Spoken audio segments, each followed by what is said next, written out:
All right, we're here. We're here. You know what? Let's just jump right into this. I'm Demetrius. And I'm Demetrius. And Meeches presents the Blerd City podcast. All right, so today, we coming at you live here with the third in our series of Pain. Our character analysis on 3 characters whose philosophies, whose way of life is based around pain. And there's a reason I'm just jumping into this one right away, because we talking about him at the Hemi John. We're talking about the GOAT himself. We talking about young Eren Yeager out here in the cut from Attack on Titan. Woo! Woo! I'm too excited about this. You know what? I'm speed running through this. The purpose of this podcast is to explore digital and print media. All sources we reference are owned by their respective companies, and our thoughts and opinions are strictly our own and reflect no biases or corporate agendas. Your discretion is advised. And then also, we have a spoiler warning for the end of Attack on Titan. You want to know why? Because we are spoiling the mess out of his entire character arc, all right? Seeing him, his evolution, if you will. So if you have not seen Attack on Titan, first of all, what is you doing? Secondly, why are you listening to us? Go watch Attack on Titan, then come back and listen to this episode. All right, help us with the algorithm. You know what I'm saying? So go ahead, do that, and just take it away. Take away, other Demetrius. Yes. So for this case study, again, so for character studies, we often take a character, we break down their whole entire character arc, backstory. In this case, the philosophy of pain, interactions with the main character. This is the main character of all main characters, if you will. So we've done Venom. We've previously, the last 2 weeks, done Scar from Full Metal Alchemist Brotherhood, and then Pain from Naruto Shippuden. So with this, we are getting into Eren Yeager, Child of Ymir, Survey Corps Scout, Attack Titan, Warhammer Titan. If you don't know what Warhammer Titan is, please watch Season 4, Founding Titan, and Destroyer of Humanity. I mean, with this, there's no other way to start than with Season 1 and the birth of a monster. Yep. First of all, we start off with everybody in the village, everybody out here behind the walls of Walsina, Maria, and Rose. Now, Eren, he got his best friends, Mikasa, baby girl, and then we got Armin, his best bro. They just chilling. They living life. They living good, you know what I'm saying? Of course, Eren Daddy, he ain't there for pretty dark reasons, but we get into that later. But yeah, and then just out of nowhere, bada boom, Colossal Titan comes in, breaks the wall. Then Armor Titan comes in, bada boom, breaks through another, and a bunch of Titans just start coming in and start eating everybody. And who just so happens to be the main victim of a smiling Titan, Eren's mama. And you should have known that Eren's mama was going to get taken out because she had the stereotypical hair braid. And you know it too, because every single anime mother who has that specific braid gets put in a pack. Yes. Every last one. Edward Elric's mother had the braids. Gone. Eren's mama, gone. But this set Eren on the path because he had to watch as his mother died, and he was only like 10. He couldn't do anything about it, but best believe he now got that motivation. He got that motivation to kill all Titans. And even before that, I know it gets revealed later in like the seasons, but just kind of like progressively story-wise, Eren caught bodies before this. Mm-hmm. As we all know. I believe him and Mikasa both got kidnapped at the same time, or is it one and got kidnapped? Yeah. Okay. So actually, it was Mikasa who was kidnapped. Yeah. And okay. It was a year before D-Day, as I'm gonna call it. A year before D-Day, and Eren he caught bodies. Yeah. So I wanted to save him, and so Eren, as a 10-year-old or 9-year-old in this case, already has bodies on his list, and he just saw like the devastation of his entire village. He thought everyone thought the walls were safe. He thought, they could explore beyond it one day, and just to like have your whole world come crashing down. there are real world parallels. You can substitute Titans with a litany of other things, but just sticking with his character's story arc, going from there, he's now like, oh, I want to be a scout. Again, I have the, if you know his entire arc, he's like, okay, I want to kill my enemies. Right now, his enemies are Titans. As we progress later on, his enemies become something else. So if you want to take over from there, Ooh, yeah. as he joins the Survey Corps. Yep, he joins the Corps. He joins the Cadet Corps. He's training with a bunch of people. You know, he's starting to make large amount of friends. You know, he meeting up with Connie, Sasha, Reiner, Bertolt, Annie. Everything good. You know, of course he struggles a bit in his training. You know, he has the heart, but he got cheated too. Yeah, that's what I was gonna say. He had a little bit of trouble, especially in the combat section, because he got paired up with Annie and well, we knew how that was gonna turn out. But he also got cheated, was about to get cheated with the omnidirectional gear. But he passed through. He passed through. He chilling, everything good. And then what do you know? While they were just prepping, bam, Colossal Titan just reappears out of nowhere, breaks open the wall again. Again. And this time just a bunch of Titans are attacking in All Maria, and everybody Dougie. Folks is dying left and right. Armin is straight up about to get eaten by a Titan. No, Eren trying to come and help. He gets his leg bitten off, and then he saves Armin. Lord have mercy.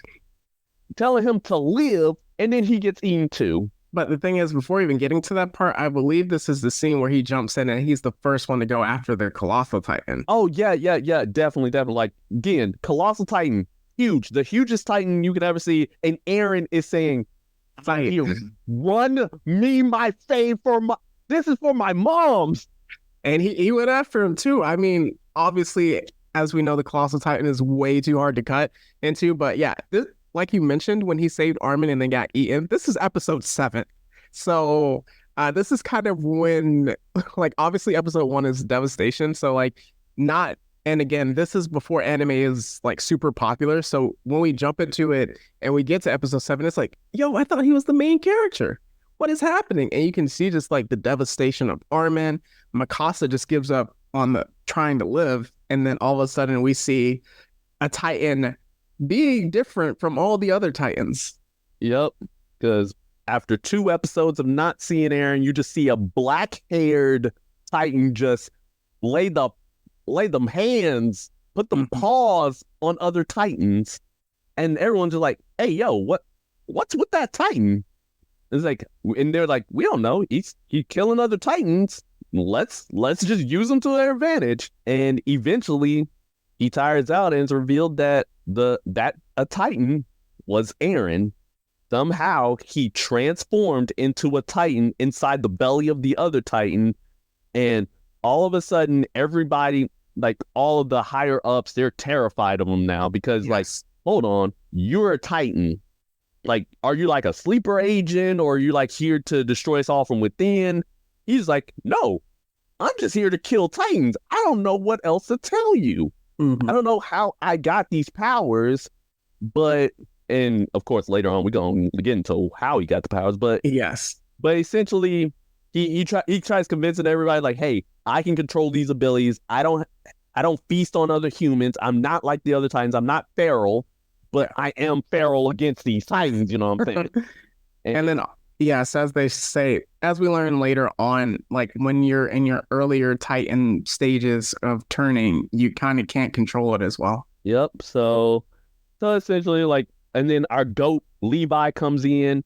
He gives Eren a quick boot to the face, but he spares him. He's like, hey, he now gonna be under my watch. He gonna be part of the Survey Corps along with all the other goats. I was about to say all the Expendables, but nah, these characters are named. They ain't expendable yet.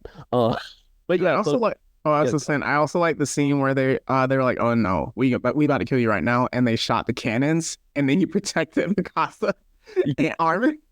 Protected him. He just partially transforms. Like, nah. Yes. Listen, and I think this moment he's like, hold on, I remember this. He's like, hey, listen, I'm not an enemy to humanity. I'm an ally to humanity. But if you harm anyone that I love, I will come after you. And at first you think like, oh, Sam, that's a cold line. That's a cold protagonist line. Little did we know. Little did we know. And that also ties into another thing that will tie into later during the training arc when Eren was kind of down. Reiner told him to keep moving forward. So that will tie in later. But we can continue after Levi recruits him and he has to learn to trust people before someone came and destroyed that trust. Yeah, because then suddenly another anomaly came in called a female Titan with suspicious blonde hair and was keenly aware of their plans and how to defend themselves against the Titan. You're just like, hey, yo, what? And the first time Eren tried to fight it, it pieced him up almost as badly as when Annie pieced him up. Wink, wink. Yes. And then it's eventually revealed through Armin figuring out that it was Annie. Annie was the female Titan the entire time after she went absolutely rogue, killing a bunch of characters, a bunch of friends left and right. And this triggered Eren in a way that we have not seen at this point. Because at this point, Eren, he was just there. He was aware. He's like, okay, I'm here. I'm in full control. Bam, let's get it. Nah, when he transforms into his Titan form to fight Annie for that second round, he was feral. Yes. Because he went and destroyed her. He was biting like her. She had to crystallize herself to basically save her own life, to be stuck in a crystal form. And Eren, he just did not care. And in fact, and this is like where another kind of line he says, like, I'm going to destroy everything. He said, like, he was like, Titans, I'm killing everything. I'm like, whoa, whoa, whoa, whoa, whoa, whoa, whoa, whoa.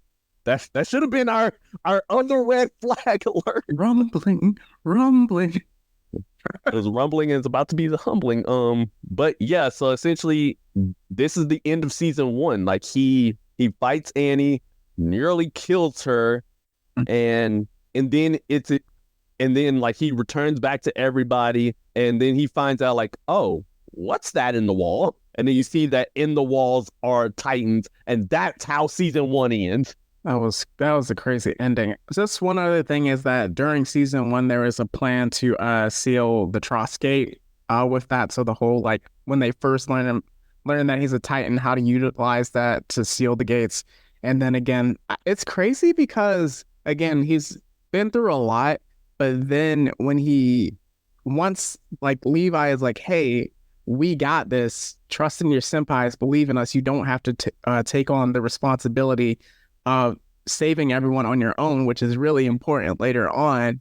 And then to have that faith broken by Annie so quickly is crazy. And at this point, watching the anime, I still don't understand what the Titans really are. So then we transition into season 2. Oh Lord, and this is where things get crazy, because all right, so Hanji-san, she's like, hey, Eren, since you've seen that like Annie can like use that hardening, what if you can do that too to help seal off Wall Rose from all the damage that's been done? And eventually he does it, but then the betrayals continue. Because, and in the worst possible way possible. So Eren, he just out here on top of the wall, and then in the most casual, nonchalant way possible, you just hear from Reiner that, hey, I'm the Colossal Titan. Bertolt is the Colossal Titan. Yeah. I'm the Armor Titan. Bertolt is the Colossal Titan. And Eren, he's just like, wait, huh? Nani? And everybody here in the audience, we were just like, excuse me. Fam, I remember watching this scene. It was like right when because they went on like a 4-year hiatus, I believe, the anime, and it came back, and I was like a watch party with this. I yelled at this part because I was like, what? I've literally seen both of these dudes almost get eaten multiple times. How are you a Titan?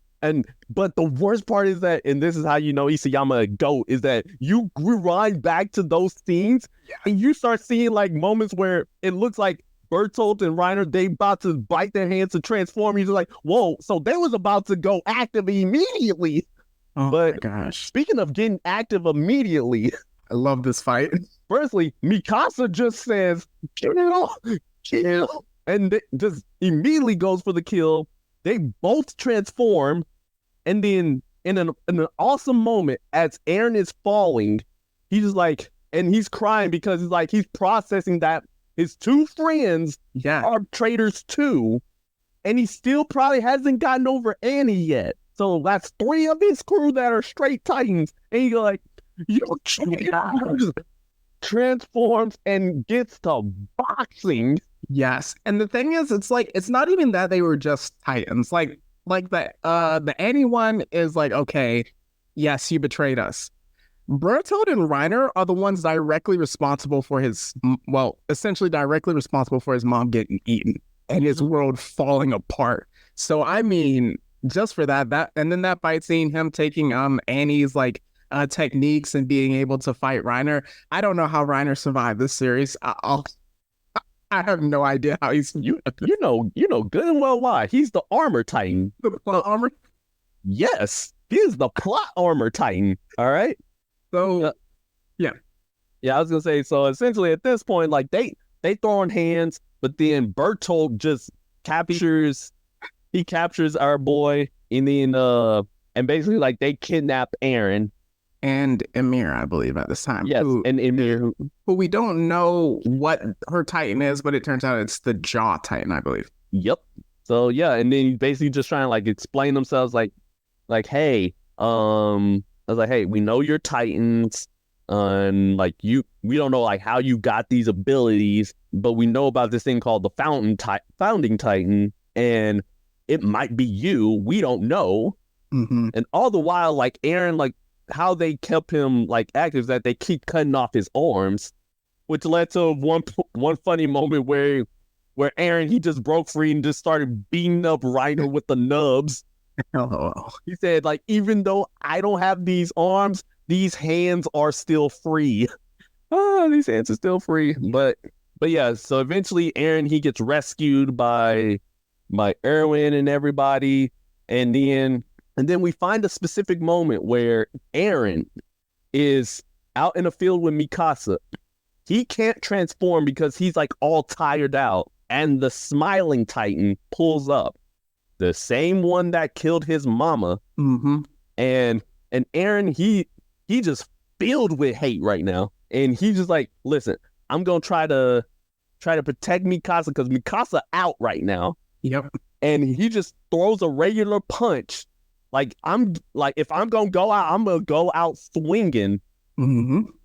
And he unknowingly activates the Founding Titan, which is inside him, and it allowed him to control all the other Feral Titans in the area to attack and devour the Smiling Titan. Yeah. Massacred. And with that, the season ends with him just like, with him realizing what he did. It's like, hey, now he changes from, I'm going to learn how to control these Titans, and I'm going to get back on Reiner and Bertolt. Yeah. They are my enemies now. And at the time in season 2, they called that power the coordinate, I believe. But also, as we transition into season 3, I have to say this for Isayama. Season 3 obviously season 4 had a lot of like twists and turns. Season 3 might be the most well-written season in anime history, because there was a lot that they had to connect together between season 2 and season 4, that if season 3 fumbled the bag, a lot of people would have been turned off on. So as we get into the actual true backstory of the entire world, essentially, that's kind of where we go to. So at this point, it starts to transition from a survival to a more political, ideological type show. But one of the key things that they had to do was try to seal wall, was it Maria, right? Yep. The first wall. So we go from there. And that had one of the craziest like ending scenes of the first episode. Ooh, yeah, yeah. This one probably had the best fight scene, but because it involved Eren getting hit with tranquilizers, you see other people pull up with ODM gear and shooting bullets. Yeah. And this is the first time you see bullets in the series. So they out here with the toolies, out here with the dualies killing folk.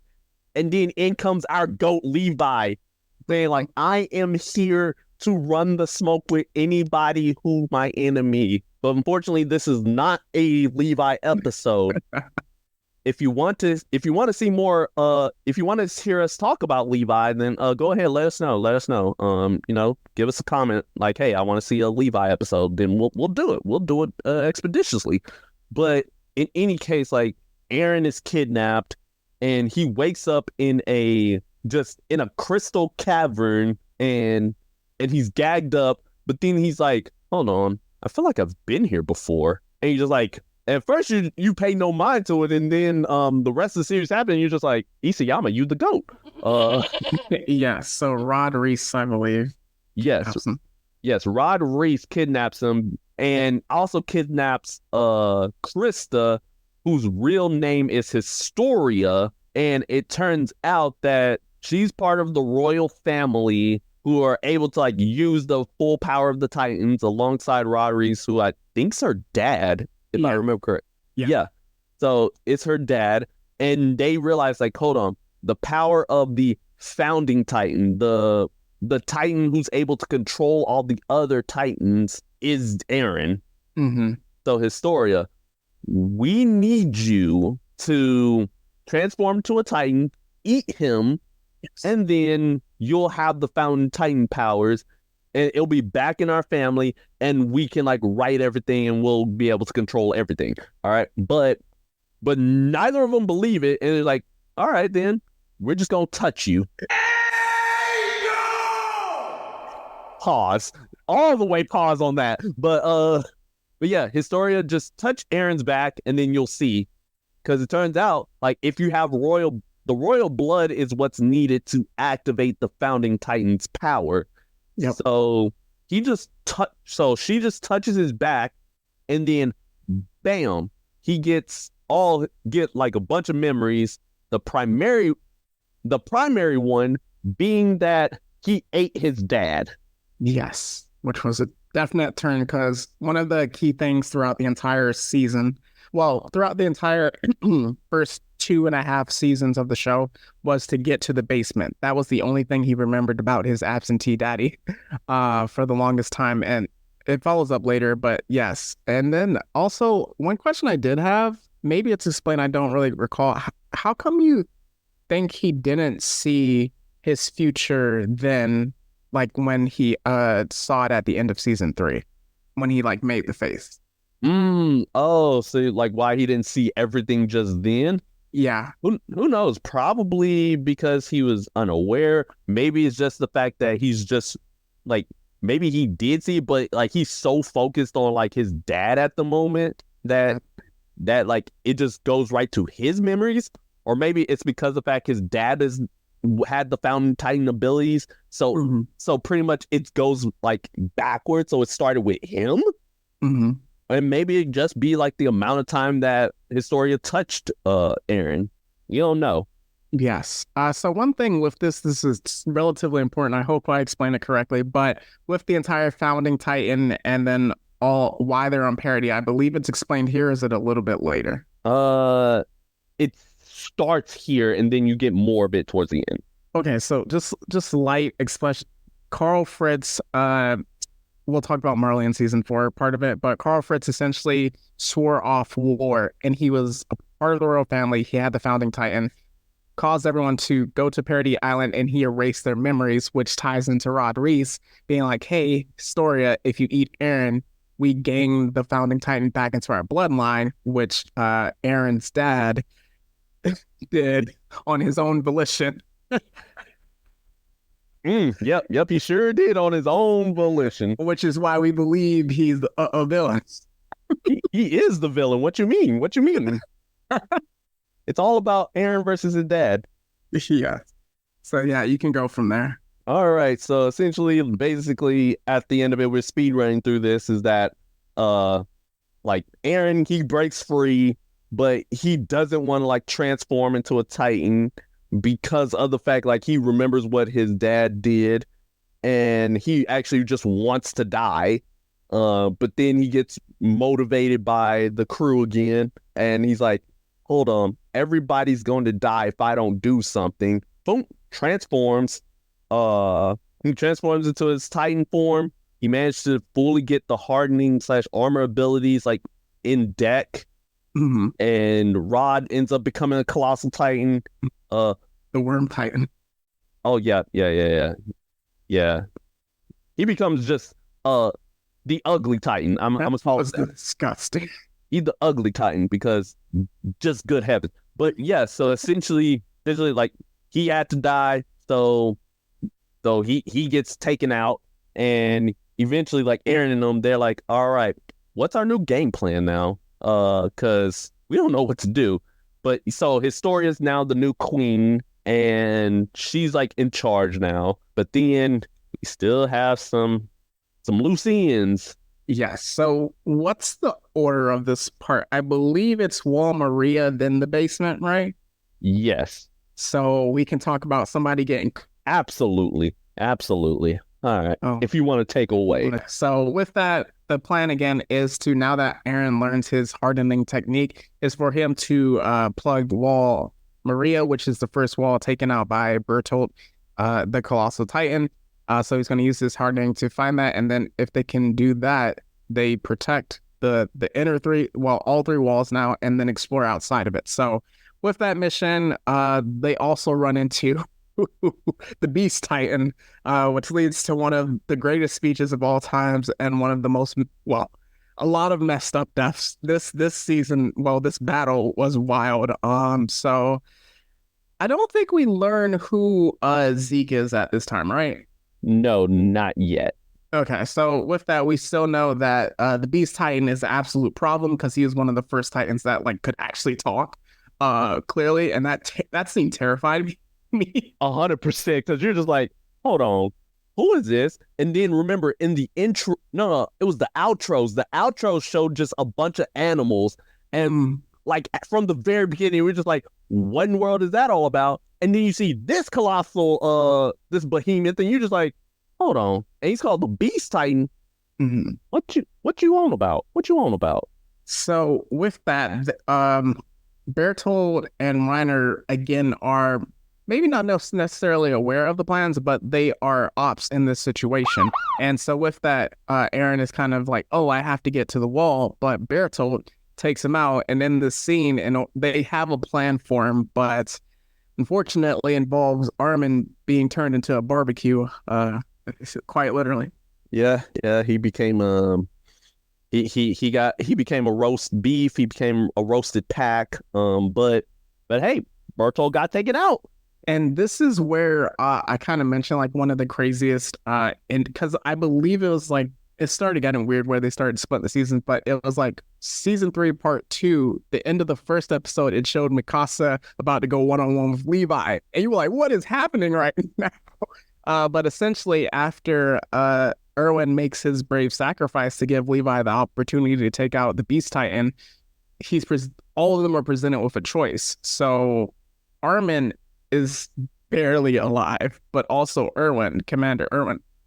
Oh yeah. Also, I forgot to mention that it's Eren who takes out the Colossal. He's the one who takes out Bertolt in his human form. So retribution for Mama. Retribution for Mama. So with that, they're all presented with a choice. Do I save Armin or do I save Captain Commander Erwin? That was actually a tough like mental dilemma.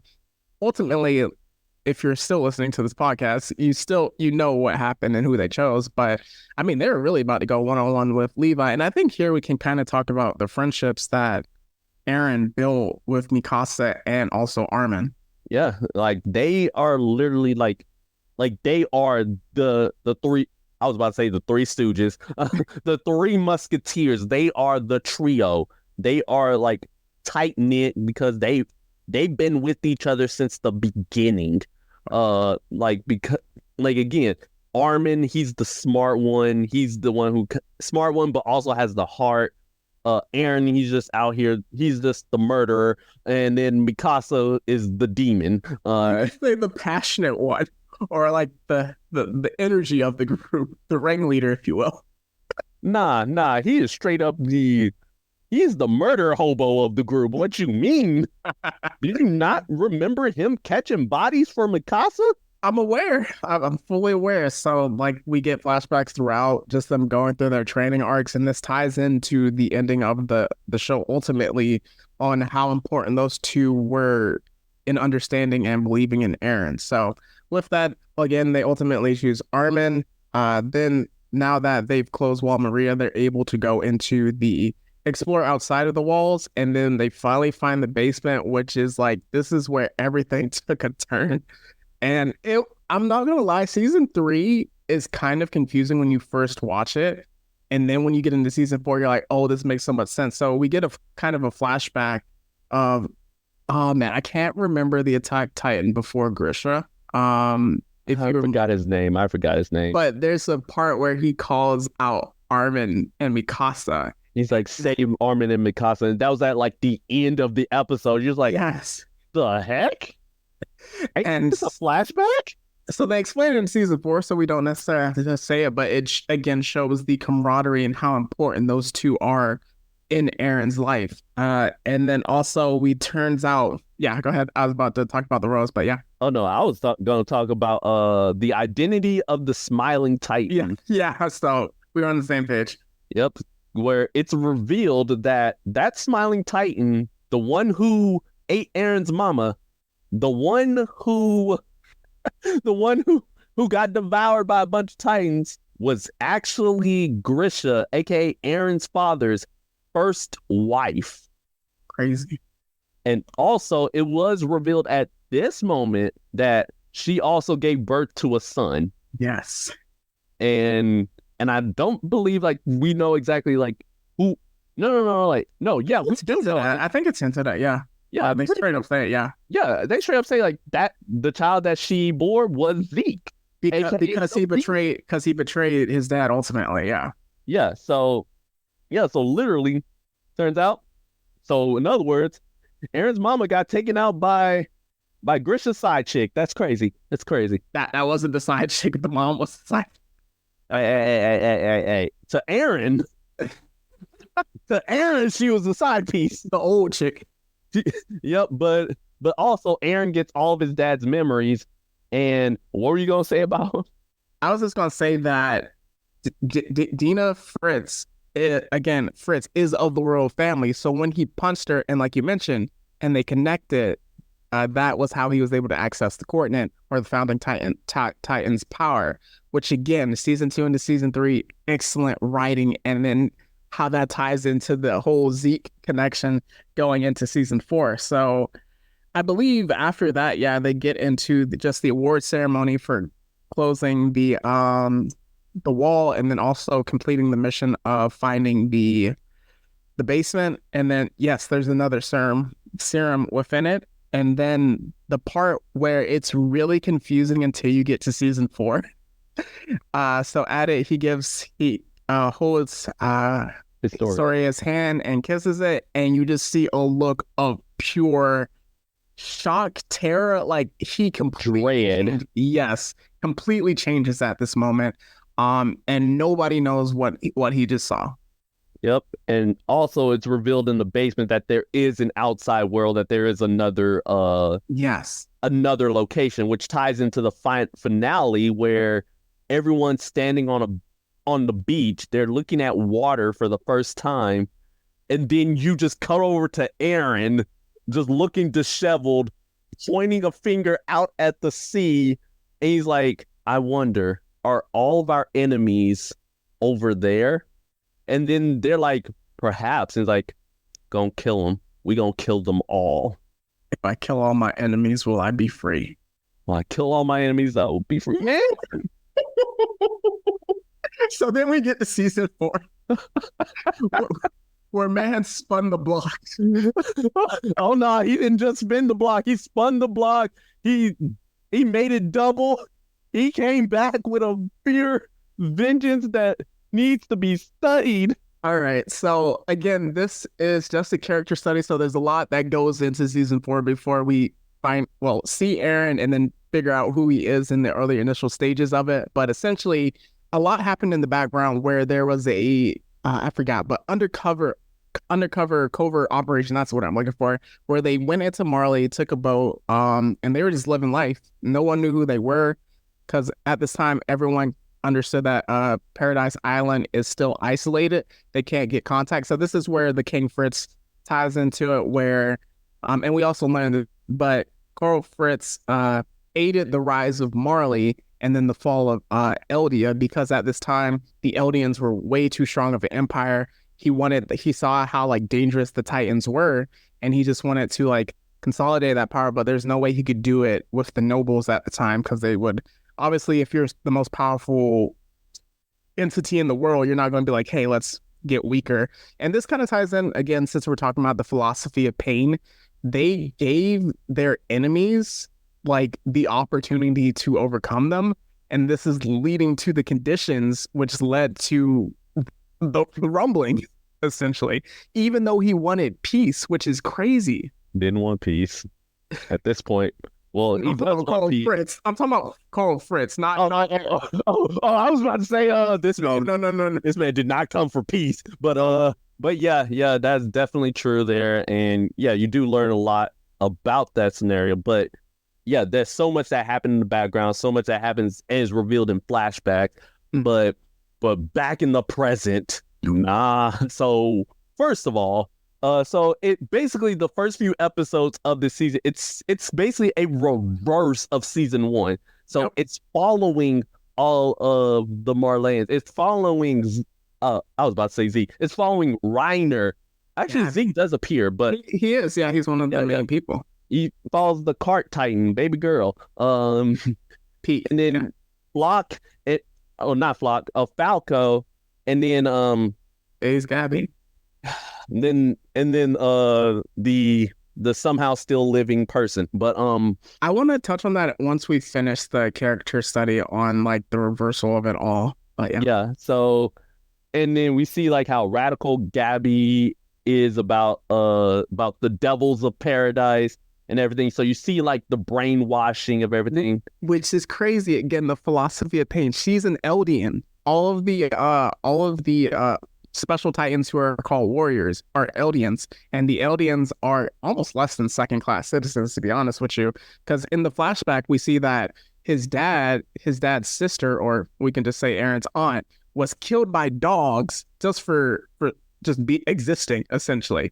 So like the conditions in which the Eldians are being elevated in Marley are horrendous, and the warriors believe the more they serve the Marleyans, they can be a quote-unquote honorary Marleyan, which is wild. Yep. But essentially, yeah, go ahead. I was gonna say, so we just not gonna gloss over to have they making the Eldians hate their own race. Exactly, man. That sounds very topical right by now. So I'm very topical. So a lot of this the backstory, again, like you mentioned in the first couple episodes, but like with Carl Fritz and everything, that's explained on stage, and I believe it's episode 4 of season 4. And at the same time, underneath the stage, Eren, who is going by a different name at the time, tricked Falco. So essentially, he's like posing as a post-war veteran, I believe. So he has injuries, like he's missing limbs, his eyes covered up. And then Falco is like, yo, Reiner, come here. This is a really cool dude I want you to meet, who I delivered a letter for. And Reiner is then shook of. He's like, Eren?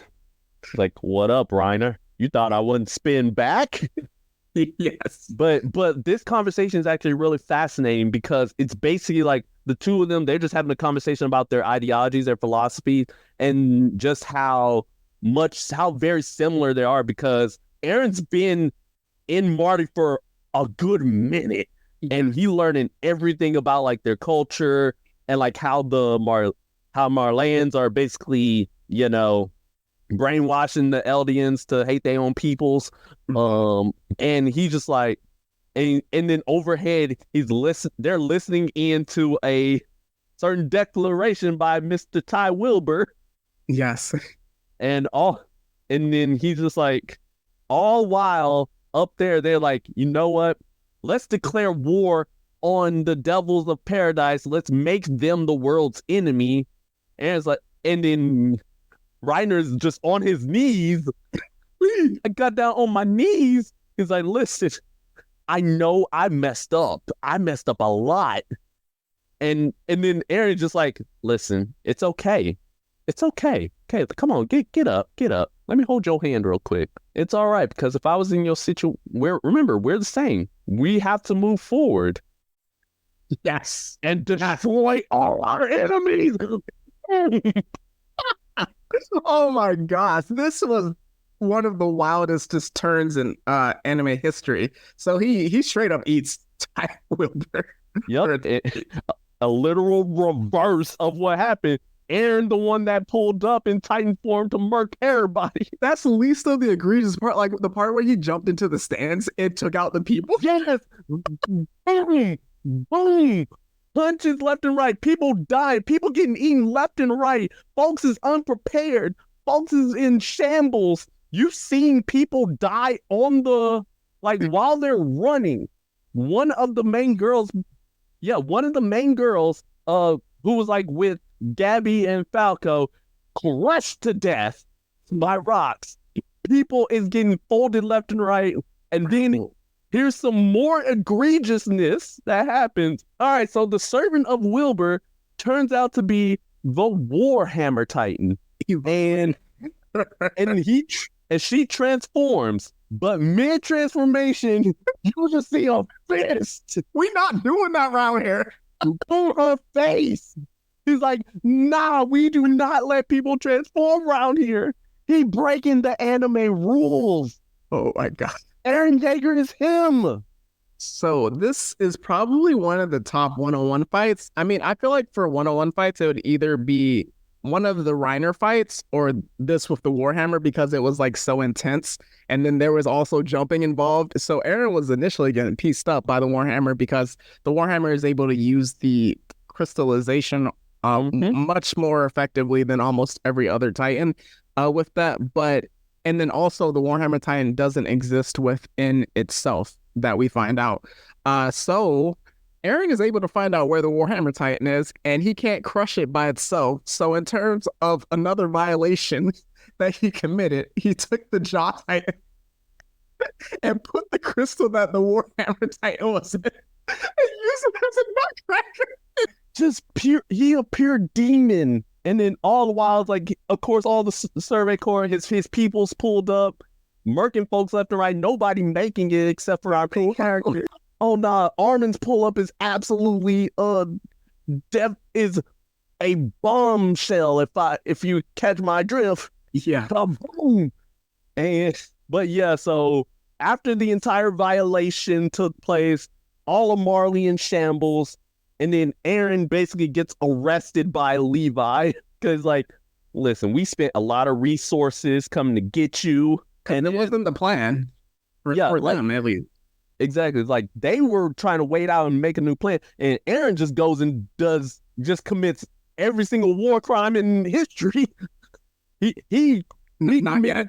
Oh wait. Oh yeah. I'm my bad. I'm getting ahead of myself. Let's just say he's going down the Geneva Convention as the Geneva checklist. You know what I'm saying? But unfortunately, during this time, Gabby decided to pull up in the ship, took out Sasha. This is where she became irredeemable for me. But we're gonna keep it moving because this is not about her. This is not about Sasha. But it is about what Eren did after he finds out that Sasha's dead. He starts laughing. And there's a specific reason why he's laughing, but you don't find out till a little bit later. Mm-hmm. But, oh my goodness. So while he's arrested, essentially a lot is going on in the background, but we start to learn that this was a plan that he initiated with Zeke. And then they're also aware of it as well, his friends, but they didn't know it would go to this extent. So essentially, the overall plan is called the infertility plan, is what they frame it as, right? Yeah, basically. I forgot the actual name of it, but But essentially, it's like all of the Eldians would stop having children, and then over time, that would mean their extinction. That's in order to stop war, and their freedom, essentially. yep. And also, we can't forget about the Jaegerists. The Jaegerists Yeah, became a movement of, because essentially, as you mentioned, there's a lot of unrest within Paradise Island where you get like a bunch of people who are in support of Eren and his decision to go rogue and murk all the Marleyans, and then other who are just like others, which is our main cast, who are just like, nah. But yeah, so the Jaegerists, well, actually, no, Eren breaks out of jail because he has the Hammer Titan. He was just biding his time. yeah. So he escapes. He meets up with the Jaegerists, and then they're all like, "All right, let's go find Zeke." Mm-hmm. And oh, I love these next scenes, boy. and then a pull up happens. So essentially, Armin and Mikasa, they're interrogating Gabby. And I wanted them to torture her, but that's neither here nor there. But while that happens, just again out of nowhere, because again, Eren had escaped. He's basically is persona non grata. He is wanted suspect number 1. He has 5 stars right now. Yeah. And he just pulls up in the room. He's like, "What up?" And he just raises his hand with that, which has a cut in there, letting him know like, I could transform at any time. So just chill. So just chill out and let's talk.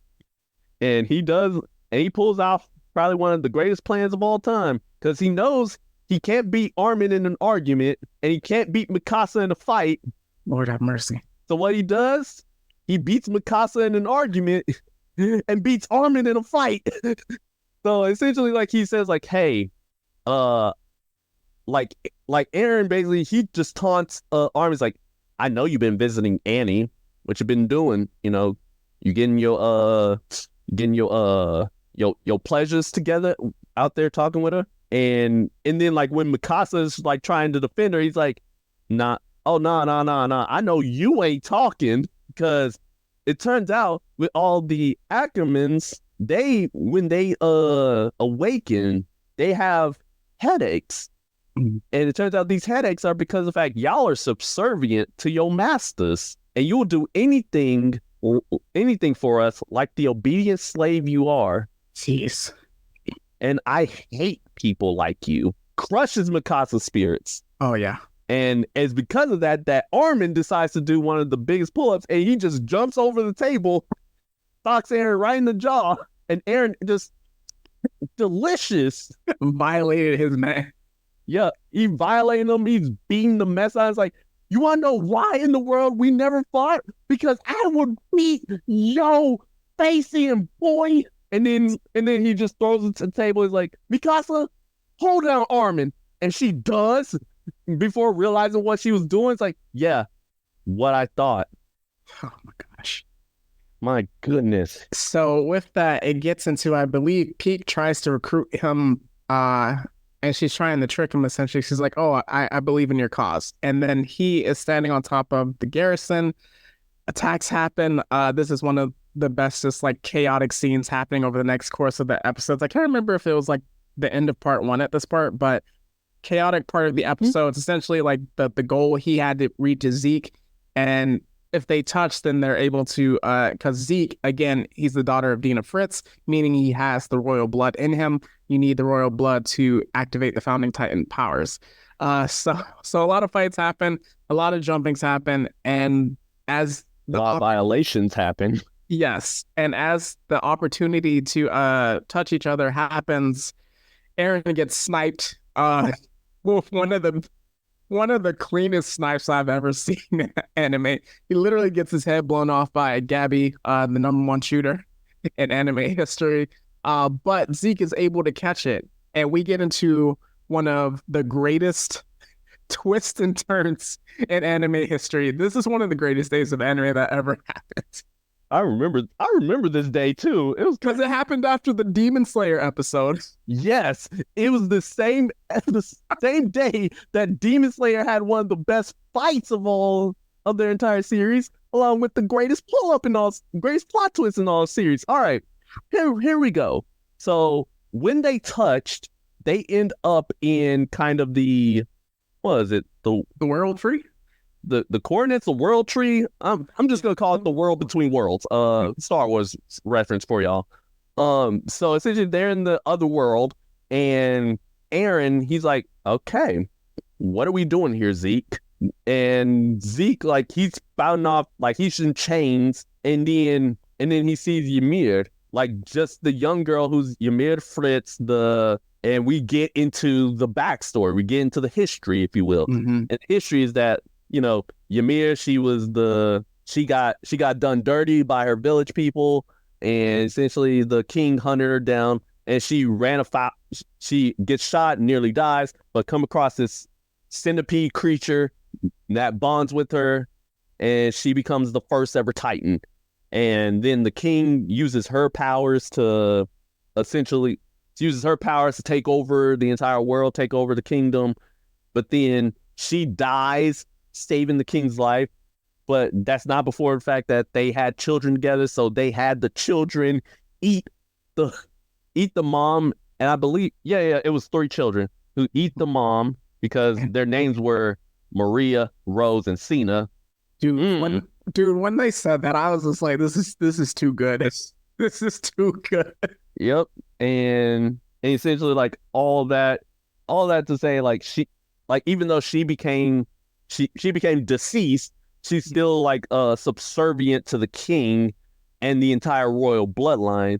So all subsequent children could inherit the powers of the Titan by eating the spine of the various person, gain their abilities, but die in 16 years, which I believe is how old Ymir was when she died. I was researching it, and it was like, when she got it, there was a 13-year gap between when she was a Titan and when she died, and that's why there's a limit for it.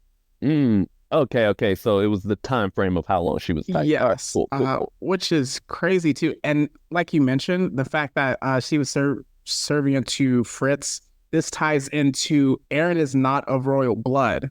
So he needs royal blood in order to activate the Founding Titan's power, but he is not subservient to the call of not to go to war, which is what we initially don't think he's trying to do with that. But it's always an option.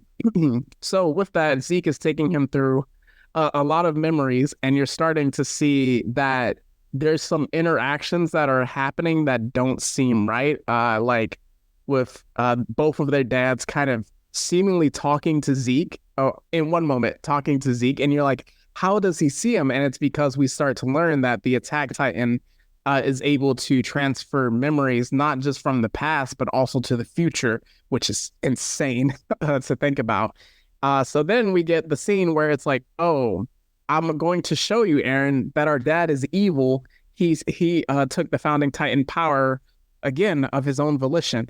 So we see that scene of Eren's dad. He's about to take the serum, to eat the Founding Titan, and he has hesitations, and both of them are Zeke is confused, and Eren is like, "Let me talk to you real quick, pops." He was pissed. He just like, get on your feet, Dad.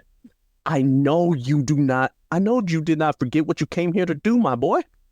Did you forget all of the Marleyans who died? Did you forget about your wife who got turned to a Titan? Did you forget about your sister who got eaten by dogs? The auntie I never got a chance to meet? Or if you don't take that serum, if you do not get up, move forward, and destroy your enemies right now, you know what you gotta do. So yes, 100% Hall of Fame, gaslighter, instigator, D1 Hall of Fame right here.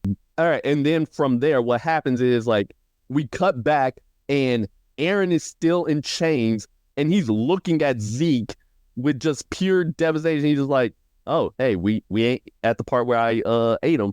And then Zeke, realizing what's about to happen, he's like, you mean, because he ends up having a conversation with Grisha, who tells him, like, hey, we got to stop Eren. Yeah, I seen what he gonna do. So So while that's happening, Zeke's just like, Ymir, go make all the Eldians sterile. Do it now. And then she goes off. And then Eren, like still in chains, he rips like the skin off his hand so he can escape the chains and rushes up to Ymir, where he basically is like, listen, you are not a slave. Yes. I know you did what you did out of love for the king. You're not a slave. You are a person, and you don't have to listen to a word they say, but please give me the power. Give me the power so I can right the wrongs that you have suffered through and right the wrongs that we have suffered through. Give me the power and I will end the world. And then we get the scene. Yeah. The rumbling occurs. The walls come crashing down and colossal titans walk the earth. Essentially, because there's a lot of talking in between but sticking solely on Eren, we see the scene of the colossal titans learning how to swim, which was bananas. And Eren, his neck is tied into the centipede. It connects. So now that he has the full power of the founding titan, who is just the colossal skeleton and head abomination, if you will. And then he goes again to respin the block on Marley and the rest of the world with that. So that kind of wraps up the season 4 before we get into the different chapters. If that's right. So but before that, we do got to mention that at this point he makes the call. He calls all Eldians. Yes. And he makes the declaration like, hey, listen, to the subjects of Ymir, I'm Eren Yeager. I'm here to spin the block, and I'm just here to let y'all know that all of y'all tried to kill my peoples out here in Paradise Island. So I'm just letting you know it's up for y'all. Oh. I'm going to wipe out all of humanity with the rumbling. And here's the thing, like we mentioned, there are Eldians in Marley, and Eren's goal is to destroy everything outside of Paradise Island. So it's up for them.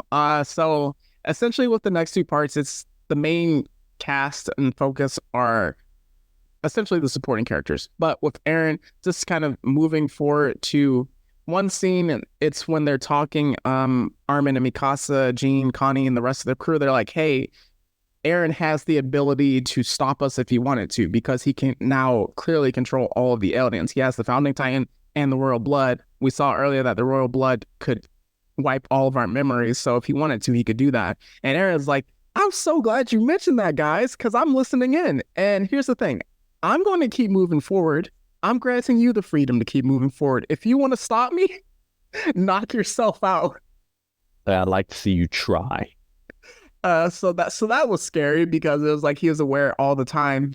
Then fast forwarding to chapter 2 of the final season of the final parts of that. But essentially, we start to, they have the final fight scenes, don't have to go too in depth with that.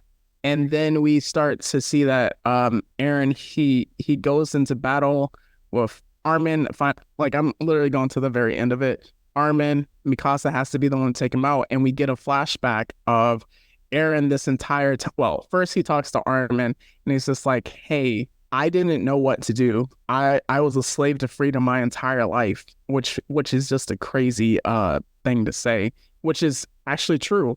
And I was too dumb to figure out what to do. Everything that I tried ended up in war and destruction. So I thought of the best plan that I could possibly do. This led to 80% of humanity being destroyed. And at this point where you're watching the show, you know, like, humanity is getting wrecked, but you didn't know it was 80%. So that was crazy. And then you see, like, hey, I actually did love Mikasa. He goes into full simp mode for a few minutes, but he's like, yo, I'm so sorry, Armin, for what I had to do. But the fact that you guys took me out, it gave you guys the opportunity to have a chance at peace in your lifetime. And for all of us Eldians in this period and for a few more centuries to be free, which is just crazy. And he essentially had this conversation with everybody that he knew in his life, which was beautiful. Yeah, it's like he had this conversation with them at every single point. And he also explained to them that, yeah, when I touched Historia, I saw everything that happened up to now. And I tried changing the past, but every single time I tried, it led to the exact outcome I saw. So there was literally nothing I could do. And that's why I've been tweaking this entire series. But also he then erases all their memories of the event until the event of his death. So yeah, he also again he embraces Armin. He's like, listen, we're just gonna listen. I'm just gonna go to hell because that's where I belong. And then Armin's like, no, we're gonna go there together. And then it cuts to Eren being, well, not Eren, to Armin waking up, and then he sees Mikasa holding Eren's decapitated head. And when I tell you that those screams of just pure despair and sadness hit me like a brick, it hit me like a brick, my brother. But yeah, so Eren's dead. And also, we do got to mention, there was a kind of scene where Eren, I don't know if this was Eren or not, but there was a dream sequence between him and Mikasa. Yeah. When they were inside a cabin. Essentially, they were married. They were living a good life together. And it was unironically a flip of the first episode again, where Mikasa asks Eren, hey, why are you crying? And in the dream sequence, it was Eren asking Mikasa, hey, why are you crying? Type deal. And he's just like, hey, you see Yama's ago. And there was I don't think it was at some point in season 4, but it wasn't the final chapters, but there's a part where it shows when they were visiting Marley undercover, where Mikasa had the chance to tell Eren that she loves him. And if she were to have done it, I believe he said I wouldn't have destroyed the rest of the world. Potential. Yep. And that's crazy. So again, just them having their moments together, yeah. Yeah, and what's even more saddening is that he knew that she was gonna say no. Well, she wasn't gonna say anything. And it's dang. So yeah, he buried her. He's dead now. So so he's buried underneath the tree where they all gathered at the beginning of the series, where they like to nap at. And essentially everybody they come visit Eren's grave before everyone eventually dies. And no, Armin's the last one left alive because Mikasa dies and she's buried next to Eren's grave, even though she marries John afterwards, which I'm like, dang. Okay, so she definitely married John afterwards? Yeah. Okay. Yeah, that's it, confirmed that she marries John. And I'm just like, dang, John, how'd it feel to be number 2? I'll save my comments till all the podcasts. I feel be number 2, my guy. But yeah, so that's the end of Eren. He's dead, and then it's also revealed that even though he achieved peace for right now, in hundreds of years, the cycle repeats. Completely, which is just insane. But the thing is, I feel like he accomplished what he could, and thus was technically successful because he wanted it for his people and his friends more specifically. But again, he knew what the future held in store, which was crazy. So with the character study being wrapped up, again, we were talking about the philosophy of pain. So it's just crazy. Just we talked about, obviously, Pain from Naruto. We talked about Scar from Full Metal Alchemist Brotherhood and going to Eren. In every situation, it was either, all of their parents or a family member was murdered before their eyes, essentially, and then their people were persecuted and destroyed to an extent. And that kickstarted the cycle. But the thing is, in each of those cases, it wasn't the start of the cycle. They were already within it, which is insane to think about. Yeah, for sure. Literally this entire series is that cycle of hatred speech from Pain, except it spans the entire series with zero resolution. And another thing that's really crazy is just you see that object of hatred through Eren. Throughout the entire series, he hates something. Yeah. He has a direct line for what his object of his hatred is. First, it was Titans. Then it was Reiner and Bertolt and Annie. And then it became all of Marley, which then became all of humanity, apart from Paradise Island. Mm-hmm. So each time, like, his scale kept growing and growing in terms like what he viewed as a threat to his people, and he just saw like what he needed to do, which is destroy. And it's crazy, like you mentioned it, because it just re-hit me.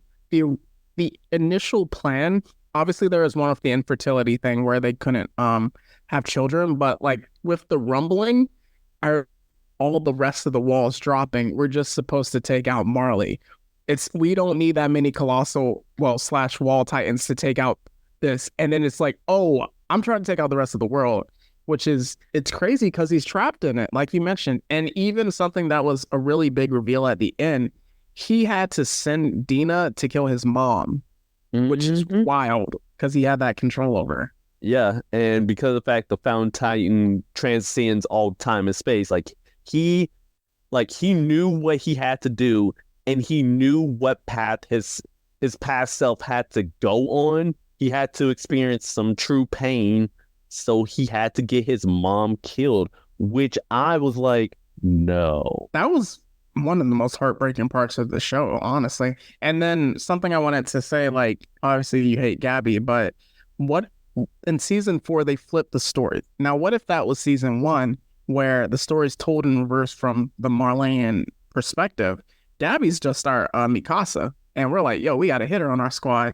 And Falco's the main. Actually, Mikasa. Actually, no. Gabby's more like the Eren. I feel like Falco is more like main character energy, and Gabby's more of the, oh, she's so cool, she's like more capable type thing. I found Falco more like the Armin. I mean, that's fair, but there's not a third person, which is the struggle that there used to be. There used to be. There used to be. That's fair, but it's just crazy to think about it, even with the cycle of hatred. But one of the most impactful parts of the show, in my opinion, is when Gabby escapes and she's in Paradise Island and she runs into the family of like one of them that they knew, Sasha. And the girl is like, hey, why did my mom have to die? What did my mom ever do to you? And then Gabby is immediately like, oh, the Eldian devils, yada, yada, yada, paradise, we have to stop them. And she's she's like, mama do? Yes, repeats it. And she just froze up because he's like, I don't know. And I think, again, tying into real world stuff, sometimes it's so easy to label people as whatever label you want to put on them. That makes them my enemy. I have these definitions that other people give them. And it's like, what did they do to you? And it's like, remove the historical context. It's like, what did this individual person ever do to you? And you don't have anything to say. Message. Somebody needs to talk to somebody about that. But yes, like seeing her realize that her brainwashing is actually kind of cracked over the course of the series, and just seeing her remorse. Yeah, I can see how, if the roles were reversed, if we saw everything from Gabby and them's perspective first versus Eren and them's, we don't know. We don't know, like, how we might have been on their side. We might not have. I mean, again, they were actually. I know I wouldn't be on their side because they literally just went like, yeah, let's go to this village of people and just massacre them. But I'm saying, if you don't start there, if you start essentially season 4, then you're like, oh my God, because what Eren did was probably worse than what Reiner did, because Reiner didn't hit anybody. I'm with you. You were one of the first Yeagerists that I knew, but I'm just saying. So to kind of wrap up, let's talk about Eren's relatability and also popularity. Like, people vibed with his decision so much. Obviously, as the main character, kind of like we talked about, but if you want to even on that. Oh yeah, so there's been discussions and debates about, like, yeah, was Eren wrong or was he right? You know, similar in the same vein of Thanos did nothing wrong or Zamasu was right type deal. It was like the arguments you make. Listen. Eren was not wrong at all. He was the GOAT. Listen, the man did what he had to do, and he knew exactly what needed to happen. There was no change in the outcome, so you know what? Might as well go full lean into it. You know what I'm saying? There was no solution, and again, it also proves like in the series, like, hey, I did not know what else to do. Like, there's literally nothing else I could do, and there's no other option. So I just went with what I knew best, and that was catching bodies. So moving forward. So yeah, I had to move forward, destroy all my enemies. Yeager is till the day I die. But yeah, so like that just goes to show, like, again, a popularity angle, because of the fact that people are still debating to this day, like, was Eren right in what he did? And I think a lot of it's partially because of the fact, like, hey, what would you do if you were in that situation? If you had experienced the death of your mother, you realize that you ate your daddy. You realize that in the future you're gonna kill 80% of humanity and then eventually have to die. Like, what would you do at that moment? Because in my opinion, at least for me, if I found out all that information from the end of season 3, I'd crack too. Like, I would crack too, because it's like, what can I do? And I feel like a lot of people have that same type of discussion. And the fact that there even is a discussion in the first place lets you know how popular he is. And his relatability is just in the fact that, like, hey, his main motto is move forward and destroy my enemies. I don't see what else you need for people in life. Got to move forward in life, and sometimes your ops, you gotta destroy your ops. And then even in terms of him cracking, if you want to kind of touch on again what he saw with Sasha, which made him laugh once he passed away. Oh yeah, so essentially, like, one of the things he saw was like, there was like a moment where they were reminiscing, and she was talking about meat, and then like when we cut to that present moment, he acts on like, hey, what was her last words? He said it was meat, and again, that 100% proved that there was, and that was the true reason he fully cracked. Because, like, yeah, I'd probably crack, like, knowing like I'd probably die, but I'd still have that mini hope of like, hey, I can perhaps change the future. Now I can pull my future Trunks deal. But in this case, the fact that he saw that in his vision and then experienced it, that was it. He was full of despair, and it also goes in line with how the show was animated and how the manga was. Is that, and throughout the series, right? Like, the characters are drawn, or like whenever they're like filled with despair, like they'd have like lines going down their face, and like you see, and it only happened in like certain occasions with certain characters. But throughout all of season 4, Eren had nothing but those lines. Like, he was in full despair from when you saw him till the very end. Which I'm like, dang, again, Isayama the GOAT, because that's like a character detail, or like a visual detail that lets you know something is wrong with him. And it wasn't even that he just saw the future. It was that he was experiencing the future, the past, and the present all at the same time, Mr. Manhattan style. And so he was experiencing trauma over and over and over again, which I think is what makes him so relatable, is that we see his early trauma, we see his motivations, we see his goals, where it's like, I want to save my people. This is my goal.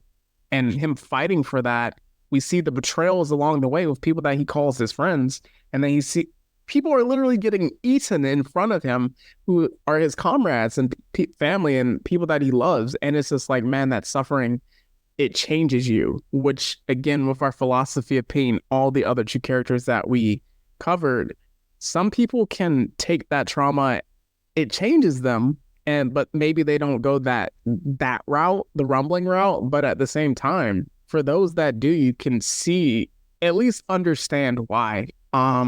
Again, the cycle of hatred, as we mentioned. So I think that's what made him really relatable, is that we rooted for him so strongly. So even when he did turn into what he turned into, it was just like, this is our guy. We understand his story. So unless you got anything else, we can wrap up for one of the greatest protagonists of all time. Yep. Let's wrap it up. Eren Yeager, the GOAT. Yeager till the day I die. All right. So with that, we are going to get into to wrap up the episode our what's hot. So that is what's hot in anime, movies, TV shows, books, comic books, anything else, manga. One thing that I have to immediately say is that since we're talking about hatred, Kendrick Lamar said how much he hates a certain person repeatedly. Just as a note, we are recording last Tuesday of when you're hearing this, so a lot of other things are going to drop, but this just dropped today, and that was heat. Bro, see, this is why you don't go after this man. This is why. What was right? Yeah, and watch. You're about to see a certain artist have to make an apology as well. I'm just saying.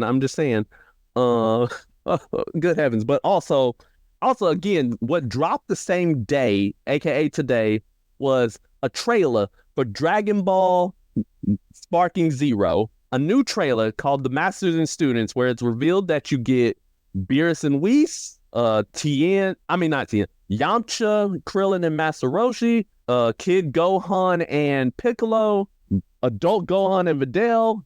No, you missed the part about Gohan that people no freaking out about. No, I said adult. Right? Oh, you're right. And let me cook, because I was saving him for last. Jeez. Of course, Android 17 and 18, but then finally Future Trunks and Future Gohan. Now, why is everybody in an uproar? Because this Future Gohan has one arm, which the last time you saw him with the one arm, it was actually Dragon Ball Z Kakarot. But before that, the last time you saw him was in Dragon Ball Z Sagas in like 2000, all right? Because of the fact laws dictate that in video games you can't play as a character who's dismembered, so... Really? Yeah, that's literally how video games laws were like in the 2000s. So you couldn't play as a character with one arm. So how they did it was that he fought, like he had a second arm, but it was basically limp the whole time. Dang. And he fight and use combos as if he was fighting with one arm, but he had just a limp one right there. And you're just like, just give him the one arm at this point. So yes, to see him, you actually have a fighting game where you can play as him with one arm. It's gonna be spectacular. This is why this game's game of the year. I take no suggestions, no other comments. It's game of the year. I don't care. But yeah, it better not come out when GTA 6 come out. Okay. Well, actually, 2026 is when GTA 6 is supposedly coming out. There's no release date for Budokai Tenkaichi. With the way that they're releasing these trailers, my hope is 2025. You know what I'm saying? Mm-hmm. That's about it. But if it comes out in 2024, then I'm like, we cooking. But yes, and in other news that also dropped today, if you're going to DreamCon like we are, go ahead and mark your calendars. You better make sure you have all your money in order, because the voice actor who portrays Miles Morales in the Insomniac Spider-Man games has just confirmed his attendance. So yes, we got our boy. He gonna be there. Man. Najee Jeter. I hope I pronounced your name correctly. But yes, brother. Welcome to DreamCon. Yes, and then other than that, just basically the usual assortment since the last episode. One Piece, Kaiju, number 8, all that good jazz. Comic books, much the same, and like Ultimate Spider-Man, Stay Heat, and then all that. So I heard Philadelphia dropped. Oh, it did? Maybe. I think I saw Blerd Without Fear talk about it. Oh, that was basically a review of like the first couple issues of the first volume. Yeah, you better have me go like, hold on, then there's more. But yeah, so that's pretty much the main announcements, at least as far as I'm concerned for right now. For me, I think My Hero Academia drops over the weekend when people... Yes, it does. It drops this weekend. Yeah, so by the time you hear this, the first episode of the new season of My Hero Academia drops. Demon Slayer drops sometime in May. I don't recall when. It's like either mid-May or the end of May. So that season drops. Kingdom of the Planet of the Apes dropped a new trailer, and it is also coming out the week that you are listening to it. We are going to do one of the most egregious movie reviews of all time. I I think we're both going to love the movie, but the way we review it will not reflect that love. Let's just say Love we the don't movie.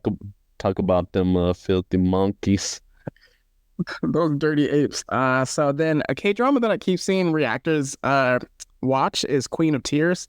Them is something that might be up your alley. It's like a Hmm. Amazon slash horror type flick set in the 50s, kind of giving the Lovecraft Country vibes in a sense. Hey, this is Queen of Tears? No, them. Oh, them. Okay. Hold It's like on. on Amazon Prime. All right. I'm gonna go ahead and take a look. I've heard mixed reviews. Somebody that I know actually likes it though, but from others I've heard mixed. And then yeah, you basically covered everything else. Only other thing is that there's a show on HBO Max, or just Max if you want to get your Robert Downey Jr. fix. This is called The Sympathizer. All right. Cool. All right. Yeah. So only recommendations we can give are Attack on Titan, right? Yep. Attack on Titan, and Attack on Titan, both the anime and manga. Go ahead, read it, watch it. You'll never be disappointed. And then for our plugs, we got our Instagram, our Twitter, X formerly known as Twitter, and our Threads account under Blerd City 22. Like, comment, subscribe, stay up to date on notifications, and be up to date on our release schedule and certain episodes. A Discord, LinkedIn said Instagram page. We also have our YouTube and Patreon under Blerd City Pod, where if you want to donate a little extra cheddar on the Patreon, get access to exclusive episodes never before seen. We also have ourselves our email address, blerdcity22@gmail.com. That's where you can send episode suggestions. You send geek out freakouts, random fan theories, cute questions for our Q&A mailbag episodes, and also any general comments. If you're not a Yeagerist, then unfortunately, then your mail will end up in the spam box. So That's where you can send your hate mail after we get done with Kingdom of the Planet Apes. if you support any of those dirty apes, then yeah, you definitely gotta go to the spam folder as well. But yeah, and then of course for me, I'm the Jedi Ronin on Instagram, and then TikTok, which currently is it's on a it's a TikTok, all right. It's on a ticking time bomb, you know what I'm saying? It's on a clock, if you will. So Soldier Boy, if you want to act, you better act quickly. Maybe we can buy it for $5, but then we have it like the secret funder is the original person. But then they might accuse us of espionage. Hey! Listen, I don't need any more heat on my back already as is. That's fair. I already have enough trying to conquer the world. So, speaking of conquering the world, hey, what happened with Baldur's Gate? Oh, I beat that. I destroyed the Nether Brain. I wifed up Bazel, and we're taking out Blacketh together. So Okay. But yeah, that's all I got. So with my plugs, my individual author pages, we have my Instagram, Metri_dash. That is METRI_DAS. That is at the Mad Dash 16. And if you're interested in my book, Phantom Reckoning on Most Irregular Tale, that you can catch that on Amazon or Barnes & Noble. So as usual, we will leave, as we wrap up the Philosophy of Pain character study series, we will leave you some words of encouragement. Remember, you gotta remember when you're dealing with life, you're dealing with stress, some trauma, or any type of pain that you experience. I just want you all to remember 2 words: move forward. And I can't say it better myself. As we always say, it's not goodbye forever. It's just goodbye for now. And that's the Blerd City Podcast. See you later, and in the next part, destroy your enemies.